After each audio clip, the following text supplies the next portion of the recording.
ठीक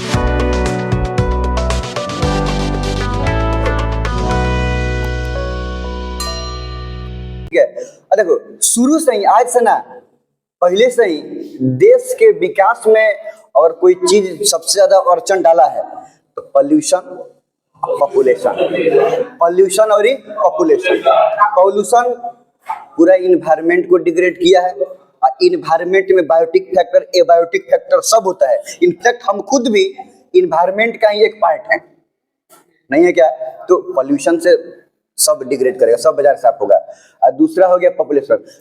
पॉपुलेशन बढ़ेगा तो रिसोर्स की कमी होगी, और रिसोर्स की कमी होगी तो डिमांड बढ़ेगा, और डिमांड बढ़ेगा तो महंगा बढ़ेगा, एक्सपेंसिव होगा। और जब महंगा बढ़ेगा तो कितने में दिक्कत होगा, समझ में लग रहा है? स्कार्सिटी होने लगेगा।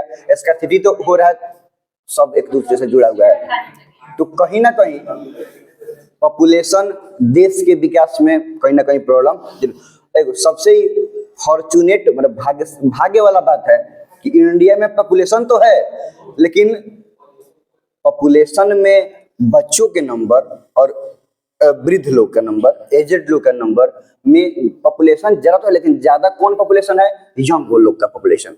मतलब 20 से 50 साल, 20 से 40-45 साल के बीच का जो पॉपुलेशन है वो ज्यादा है। और ये वो पॉपुलेशन है जो क्रिएटिव है, जो कुछ कर सकता है, अपने कंट्री को कंट्रीब्यूट कर सकता है, नहीं मतलब डेवलपमेंट में बहुत ही मतलब इंपॉर्टेंट पार्टिसिपेशन कर सकता है। लेकिन अगर ये पॉपुलेशन अगर लापरवाह हो जाए, ये वाला फैक्टर जो यंग है यही लापरवाह हो जाए, कामचोर हो जाए, कुछ ना करे, बेरोजगार हो जाए, तो फिर हम बच्चों से, बूढ़ लोग से क्या ही एक्सपेक्ट करेंगे? समझ में रहा है? लेकिन खैर, तो अब मतलब हम फॉर्चुनेट बोले या अनफॉर्चुनेट बोले, अब इंडिया ग्रो करते करते चाइना को 2 नंबर पे ढकेल के अब इंडिया चले गया है 1 नंबर पे ना। तो आज पूरे विश्व में आबादी के मामले में इंडिया नंबर 1 पर है। चलो किसी बहाने 1 नंबर पे पहुंचा ना, खैर जीडीपी में भी 3rd नंबर पे बहुत जल्दी पहुंचने वाला है। ये तो बहुत बढ़िया बात है। किसी दिन टाइम मिलेगा तो जीडीपी के बारे में डिस्कस कर लिया जाएगा। अभी तो खैर साइंस वाला बात चल रहा है ना लेकिन ये तो खराब बात है, हम कहीं से कहीं घुस जाते हैं ना, कभी इकोनॉमिक्स में, कभी हिस्ट्री में, कभी ज्योग्राफी में अच्छा होता है। चलो हम लोग देख रहे थे लोग बर्थ कंट्रोल। ये पहले के बात है कि जब टेक्नोलॉजी उतना ज्यादा अबंडेंस नहीं था, तो उस समय होता क्या था, एक तो पारंपरिक प्रॉब्लम भी था, कम उम्र में लड़की सबको शादी कर दिया जाता ना, बाल विवाह वगैरह सिस्टम, या थोड़ा सा बाल विवाह सिस्टम इवन हट भी गया, कभी भी तो बहुत ज्यादा टाइम नहीं, कम उम्र में ही शादी कर देना। उस समय होता क्या था, मदर्स मोर्टेलिटी रेट ज्यादा था, माने during pregnancy, delivery, embryonic development, ये सब पीरियड में मदर्स के मरने का परसेंटेज ज्यादा था, क्योंकि अब कम उम्र का है तो उसका भी यूटेरस सूटेबल नहीं है पूरा बेबी को डेवलप कराने के लिए, चाइल्ड बर्थ के लिए बहुत सारा तरीका से, मतलब मदर, लड़की अपने आप के लिए मतलब एज अ मदर वो प्रिपेयर्ड नहीं है, मतलब मेंटली भी फिजिकली भी। तो मदर्स मोर्टेलिटी रेट मतलब मरना, तो वो दर ज्यादा था। इन्फेंट मोर्टेलिटी रेट था, इन्फेक्शन से या कुछ से उस समय टेक्नोलॉजी उतना तो था नहीं, तो जन्म होने के पहले या जन्म होने के बाद उसका भी मोर्टेलिटी रेट था। लेकिन अब अच्छा बात हालांकि ये है कि मेडिकल लाइफ इतना ज्यादा डेवलप कर गया है कि अब तो आदमी हर मंथ टू मंथ जाके चेक करा लेता है, डेवलपमेंट सही से हो रहा है कि नहीं हो रहा है, मूवमेंट, इन्फेक्शन सब ठीक ठाक है कि नहीं है, नहीं मतलब सब तरह से बेबी डेवलपिंग फेज में सेफ है कि नहीं। तो इस तरह से इन्फेंट मोर्टेलिटी रेट घट गया, समझ में रखना रहा। दूसरा, मदर्स मोर्टेलिटी रेट भी घट गया, सही उम्र पे मदर बनना, या फिर मेडिकल वो चेकिंग करा के अगर कोई प्रॉब्लम हुआ तो उसका मेडिकल ट्रीटमेंट ले लेना, तो वहां से मदर्स मोर्टेलिटी रेट भी घट गया।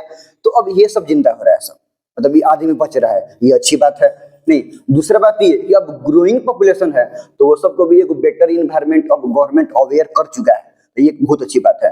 तो बहुत सारा तरीका है जहां से पॉपुलेशन क्या हो रहा है कि बढ़ रहा है, ठीक है। अब पॉपुलेशन का बढ़ने का रेट बहुत ही ज्यादा अलार्मिंग है। अलार्मिंग का मतलब तो अब उस समय आ गया है जब हम लोग को सहज हो जाना चाहिए, नहीं तो बहुत ज्यादा पॉपुलेशन का रेट भी बहुत प्रॉब्लमदायक हो जाएगा। समझ रहे हैं? बहुत दिक्कत हो जाएगा। अभी अगर फिर भी लग रहा है कि ठीक ठाक है, तो आने वाले समय में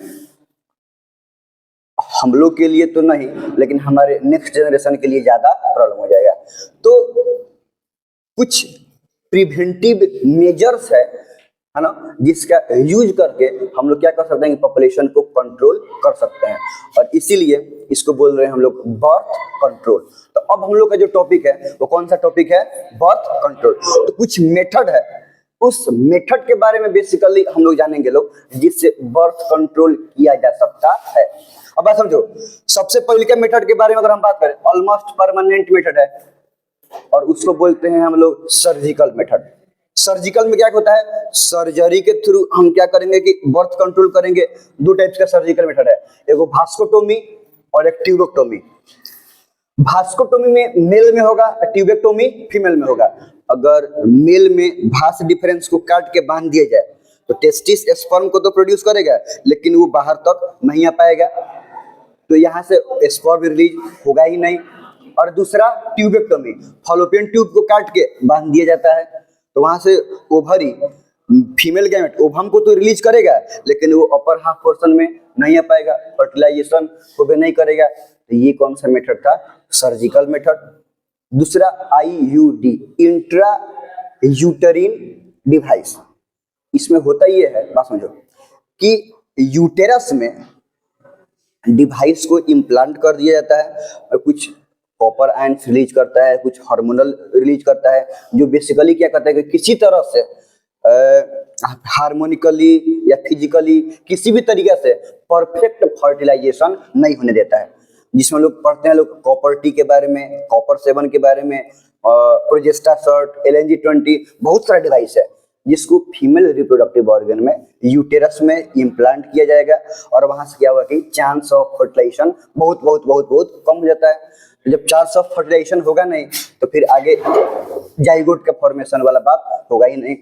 तो ये हो गया IUD, ठीक है। इसके बारे में हम लोग को देखना है। एक तीसरा होता है ओरल पिल्स, मतलब पिल्स का मतलब टैबलेट। टैबलेट भी आदमी हम लोग लेते हैं लोग, तो मतलब जनरली फीमेल के लिए ये समझा रहा होता है कि वो टैबलेट से भी क्या होता है कि हार्मोनिकली चेंज करके वो ओवरी से ओवम के रिलीज टाइम ड्यूरेशन को नहीं, या फिर अगर ओवम रिलीज हो गया तो उसके मैच्योरिटी पीरियड को, या अगर फर्टिलाइजेशन हो गया है तो उसके डेवलपमेंट को प्रिवेंट करना। बहुत ऐसा तरीका है, समझ में आ रहा है ना, मतलब बहुत ऐसा चांस है जहाँ पे ओरल पिल्स लेके हम डेवलपमेंट को, मतलब आगे एम्ब्रियो के बढ़ने को क्या कर सकते हैं कि प्रिवेंट कर सकते हैं, ठीक है। तो ये ओरल पिल्स इंजेक्शन भी होता है, समझ में आ रहा है। इंजेक्शन, तब अगर हम इंजेक्शन स्किन के अंदर इंजेक्शन ले लेंगे तो इंजेक्शन भी क्या करेगा कि वही हार्मोनल चेंजेस करेगा, और हार्मोनल चेंजेस से भी वही बात होगा birth control. Barrier method, barrier में होगा क्या कि स्पर्म को फिजिकली ओवम से मीट करने ही नहीं दिया जाएगा, जिसके चलते यहाँ पर भी फर्टिलाइजेशन नहीं होगा। तो ये जितना भी मेथड है वो सब मेथड क्यों यूज किया जाता है? बर्थ कंट्रोल करने के लिए, ठीक है। तो अब हम लोग को पढ़ना है बर्थ कंट्रोल के बारे में। इतना लिख लिया जाए।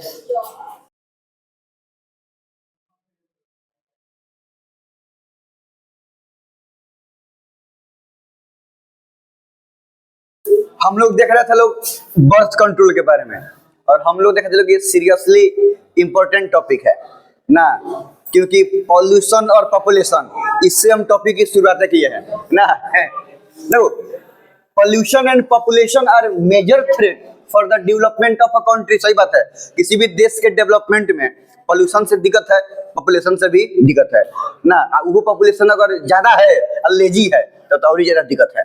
नहीं, कंट्रीब्यूट वगैरह करे तब ठीक बात है ना, टैक्स वैक्स भरे तो अच्छा बात है, लेकिन अगर बेरोजगार है तो क्या टैक्स भरेगा? खाली खाएगा, उसका कोई भी डेवलपमेंट में योगदान हुआ नहीं हुआ contribution. More the population more resource will be required. उसको फूडिंग लॉजिंग के लिए ज्यादा रिसोर्स चाहिए कि नहीं चाहिए? तो मोर रिसोर्स रिक्वायर्ड होगा, and hence its scarcity will be there. और इस तरह से रिसोर्स का क्या हो जाएगा? कमी हो जाएगा ना। खाने वाला मटेरियल कम, मैंने जिसको खाया जाता है, जो उसको खाएगा वो आदमी है ज्यादा, डिमांड बढ़ेगा कि नहीं बढ़ेगा? बहुत बहुत स्कार्सिटी हो जाएगा। it will be very difficult to manage much more population in order to fulfill their demand and basic requirement. वो ग्रोइंग पॉपुलेशन का डिमांड और बेसिक रिक्वायरमेंट को फुलफिल करने के लिए रिसोर्स कम होगा तो बहुत ज्यादा डिफिकल्टी होगा कि नहीं होगा, बहुत ज्यादा प्रॉब्लम हो जाएगा. There are some measures by which growing population can be controlled.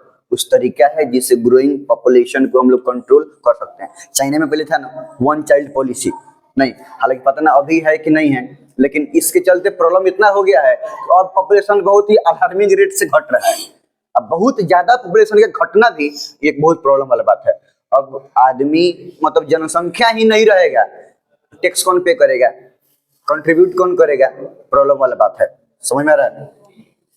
देखो कुछ मेथड है, surgical method, oral pills, IUD intra यूटेरिन device, injection, barrier method, और भी ज्यादा होता ही है. सबसे पहले क्या surgical method. It is irreversible and hence permanent method. अब इरिवर्सिबल है, एक बार बैरियर एक बार सर्जिकल हो गया तो हो गया. अब उसके बाद में इसका रिवर्सिबिलिटी वेरी वेरी पुअर, बहुत क्या है कि पुअर है, मतलब हमको नहीं लगता है कि रिवर्सिबल हो भी पाएगा. एक आदमी को अगर जिसको भास्कोटोमी या ट्यूबेक्टोमी हो जाए, नसबंदी हो जाए एक बार में, फिर दोबारा उसको ओपन किया जा सके, ऐसा हमको चांस लग नहीं रहा है. अपना अनुभव से बता रहे हैं हम. मैंने जितना हम देखे हैं सुने हैं, समझ नहीं रहा है, वैसा लग नहीं रहा है. फैक्ट बात है.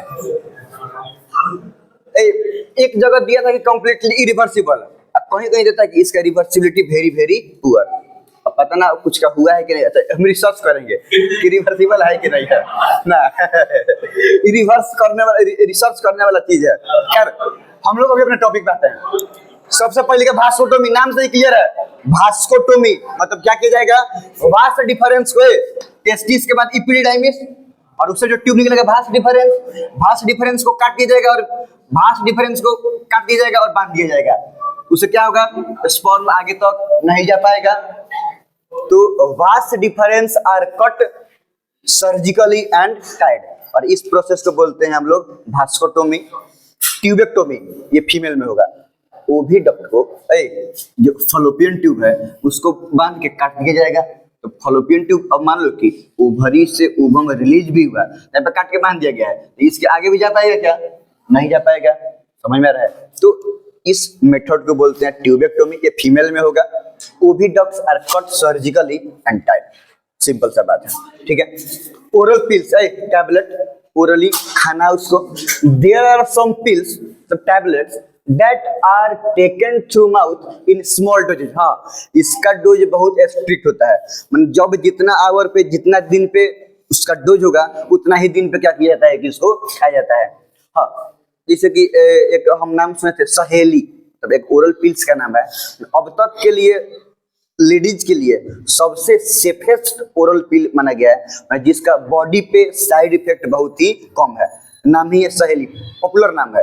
अगर बर्थ कंट्रोल के बारे में हम ओरल पिल्स पढ़ते हैं तो ओरल पिल में सहेली पॉपुलर नाम है, पॉपुलर ओरल पिल है, जिसका बॉडी पे फीमेल बॉडी पे साइड इफेक्ट बहुत ही कम होता है. ठीक है, ये जितना भी हम लोग मेथड को पढ़ रहे हैं हम लोग समझ रहे हैं ये एक तरीका से नेचर से खिलवाड़ है. हम नेचुरल मेथड को प्रिवेंट कर रहे हैं, ये बात समझ रखना रहा है.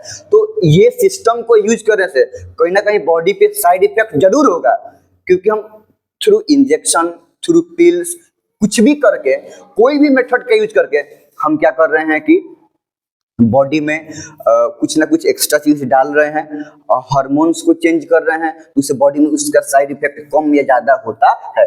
इसलिए बोले कि सहेली जो ओरल पिल्स है अब तक देखा गया है कि उसका साइड इफेक्ट बहुत ही कम है. समझ में आ रहा है? तो oral pills, there are some pills, ये तो हो गया. हाँ मतलब अब वो पिल्स लेने से वो हार्मोनल चेंजेस होगा, जिसके चलते अगर फर्टिलाइजेशन हो गया तो यूटेरस में सही से सक्सेसफुल इम्प्लांटेशन नहीं होगा, और जब इम्प्लांटेशन नहीं होगा तो फिर आगे एम्ब्रियो का डेवलपमेंट नहीं होगा, या फर्टिलाइजेशन नहीं होगा, या ओव्यूलेशन के टाइम पे दिक्कत करेगा, कुछ भी करेगा जिसके चलते बेबी का डेवलपमेंट फर्दर प्रोसीड नहीं करेगा. तो ओरल पिल्स, और उसमें हम नाम देखे थे सहेली का. ठीक है, इंजेक्शन भी progesterone, oestrogen, hormones combined injection आता है, वो स्किन के नीचे इंजेक्शन लिया था, वो भी वही करेगा इंजेक्शन. पिल्स जो कर रहा है, इंजेक्शन भी वही काम करेगा, हार्मोन को अनबैलेंस करेगा, जिसके चलते बहुत सारा वो रिप्रोडक्टिव ऑर्गन में चेंजेस होगा, जिसके चलते वो एम्ब्रियोनिक डेवलपमेंट के लिए सुइटेबल नहीं होगा, कहीं ना कहीं प्रॉब्लम जरूर करेगा, जिसके चलते सब काम फर्टिलाइजेशन, मतलब ओवुलेशन, फर्टिलाइजेशन, इम्प्लांटेशन परफेक्ट नहीं होगा। ठीक है, तो इंजेक्शन आईयूडी, इंट्रा यूटेरिन डिवाइस, मतलब ये सब वो डिवाइस है जो यूटेरस में, फीमेल रिप्रोडक्टिव ऑर्गन के अंदर इंट्रा यूटेरस में फिट किया जाता है थ्रू एक्सपर्ट नर्स या डॉक्टर, इन्हें कोई आगे आया फिट कर दिया कैसे भी ना, ये एकदम ये जो भी काम है हाँ एकदम एक्सपर्ट नर्स, नहीं तो इसमें भी साइड इफेक्ट ज्यादा होता है, एलर्जी भी होता है, तो एक्सपर्ट नर्स या डॉक्टर से ये सब यूटेरस में फिट करवाया जाता है। लिप्सलॉक मतलब ये नॉन मेडिकेटेड आईयूडी है। नॉन मेडिकेटेड कहने का मतलब हमारा ये हुआ कि मतलब इसका हार्मोन रिलीजिंग या आयंस रिलीजिंग उतना ज्यादा नहीं है, तो साइड इफेक्ट कम होगा। ये फिजिकली क्या करता है कि प्रिवेंट करता है फर्टिलाइजेशन को।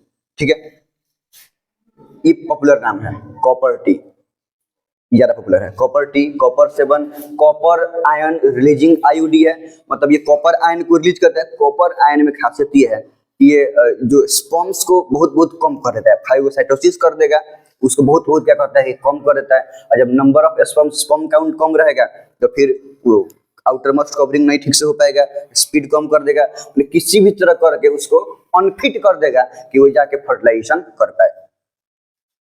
प्रोजेस्टासर्ट, LNG-20 ये सब हार्मोन रिलीज करेगा और हार्मोन रिलीज से किसी भी तरह करके स्पर्म को मतलब अनफिट कर देगा यूटेरस को कि कहीं भी प्रॉब्लम जरूर हो जाए, परफेक्ट सब काम नहीं हो।